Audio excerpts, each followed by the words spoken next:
What is up? Happy Friday! Hope you guys are staying dry. Your word today is slake. Go ahead and hit pause and try to figure out the definition and part of speech. All right, we got slake and we got slaked, which tells us this must be a verb. Very good. It's the only part of speech that changes based on tense. Now, Larry slaked his thirst in the lake, and as you can see, he has a giant straw and he's drinking. So he did what to his thirst? Maybe he satisfied it. He quenched his thirst. Let's see if that makes sense for a different sentence. During halftime, the quarterback tried to satisfy his thirst by drinking Gatorade. That makes sense to me. All right, my friends, I've got 9 poems that your classmates wrote. These are epic poems, even though none of them are epics. These are poems that I needed to share because they are so awesome. So, number 1 through 9, and see if you can identify every single poem correctly. Are you ready? Number 1.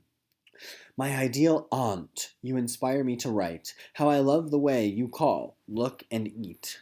Maybe cook and eat? But anywho, look and eat. Invading my mind day and through the night. Always dreaming about the light dead heat. Let me compare you to a live balloon. You are more surreal, alive, and active. Right sun heats the lovely peaches of June, and summertime has the radioactive. How do I love you? Let me count the ways. I love your abstract smile and attitude. Thinking of your open smile fills my days. My love for you is the attractive mood. Now I must away with a quiet heart. Remember my calm words whilst we are apart. Ooh. For this one, count number of lines and see if you can tell what the rhyme scheme is. That'll help. Number 2. The shadows are everywhere, hovering over you, surrounding you. Even the best eyes can't see everything. Doesn't mean they can't see you. All around you, total darkness, rising over you, surrounding you, knowing you can't see a thing. Dun dun dun! Spooky. Uncle Mike, oh my favorite uncle. I miss being squeezed. Mom and Dad try, but they fail. I miss being called niece Brianna. I miss hearing your voice. Uh, the way no one knew where you were. When they called you, you said, "Hello, gorgeous." They would call again just to hear someone say that to them one more time. So you would. You made everyone feel special and called most of the family baby. I love you always and forever. Every day is a good day. Well, that was touching. Number 4. I was a young boy at that young time. Dancing like it was my own prime. I heard a loud rip. I bitten my lip. And people looked at me like I did a crime. Ha! Epic. Love it. Number 5. I know you are near. Oh, sparkling circle cold, you fill my heart with gold. As I bring you from a shivering place, I put you in the oven till you are golden brown, but never wear you as a crown. For you I will ever chase, oh frozen pizza dear.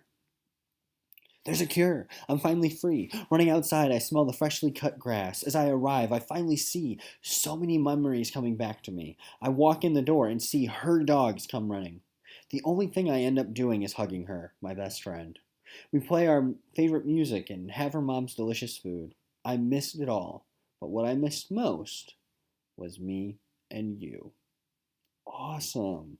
What a touching poem. Can you see what this poem is like the image that it makes?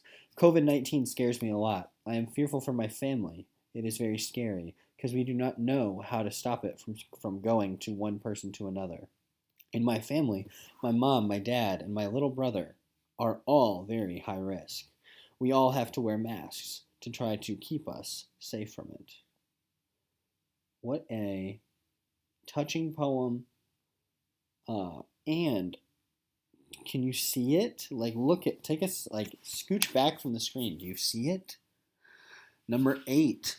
The announcement sounded loud. Locks, light, out of sight. I was filled with fear until she said, "The threat isn't on our school." I wondered what was going on. Would we have to fight? We waited and waited in the corner, following the teacher's rule.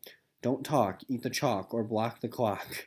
I did what she said. She pulled out a book, and she read while we sat in interlock. I really hope we get up soon, or I'll be shaped like a hook. Awesome. I bet a lot of you remember that lockdown. Number 9. Wake to the loon call. Dad out fishing for breakfast. Bundle warm for hikes. Winding trails of pine. To the canoe we paddle. Fishing for good meat. Sun is so warming. Canoeing all day with Dad. Find shade from pine trees. Sweet smell. Breezes flow. Help direct lost travelers. Take break for stretching. Fishing on cliffside. Hot mac and cheese tastes so good. Crushed bacon toppings. Views go for miles. Forest fires put out quick. Sunsets are pretty.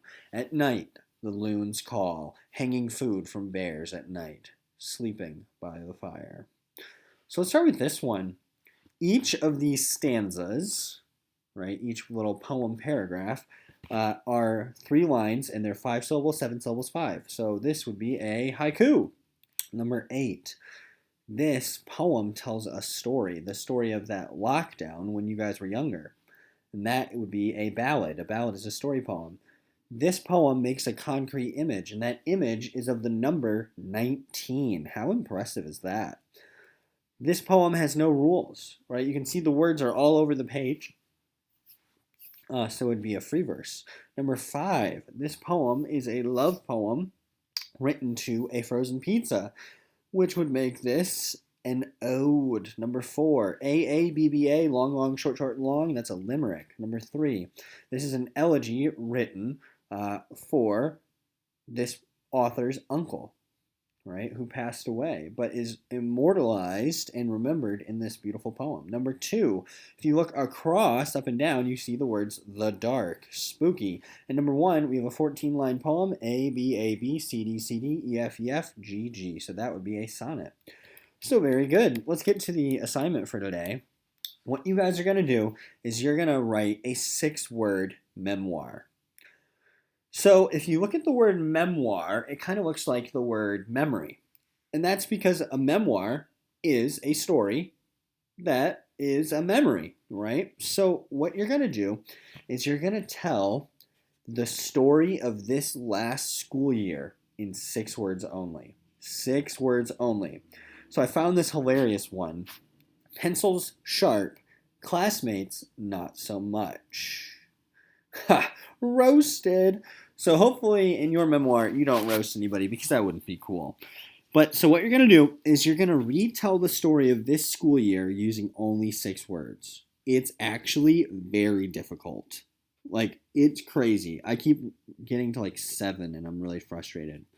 You might pick one event to highlight. Like, for example, maybe the football championship, or a basketball practice, or maybe it was a rehearsal at, a play rehearsal, or maybe it was a mass. Pick one thing. Maybe it was the Christmas catapult game. Maybe it was the day we found out that, school was going to be remote. Maybe you want to write about what remote learning has been like. Either way, you're going to post your 6-word memoir on the comments on Google Classroom. So let me show you that really quick. Oop, where'd it go? Where'd it go? Right. Oh my gosh, where did it go, friends? Where is it? Is this the one? Oh, here it is. Okay, so anywho, here's an example. So, this is Friday's class. Watch the video, boom, boom. That's one that you're watching right now. And then the assignment, comment below with your 6-word memoir. So right down here, you're literally going to write your 6-word memoir. So if I was writing about the day we found out that school was going to be remote, I might say something like this. Email at 12, send everything home. Because at like 12, we got an email saying, we're going to have school at home for the next couple of weeks. So anywho, when you're done with your 6-word memoir, you're going to hit submit. You're just going to post it right here. And you'll be able to see your classmates' memoirs, which I think will be kind of cool. So anywho, have a happy Friday. Stay dry. Have a fabulous weekend. I love you guys. Keep up the good work. I'm proud of you.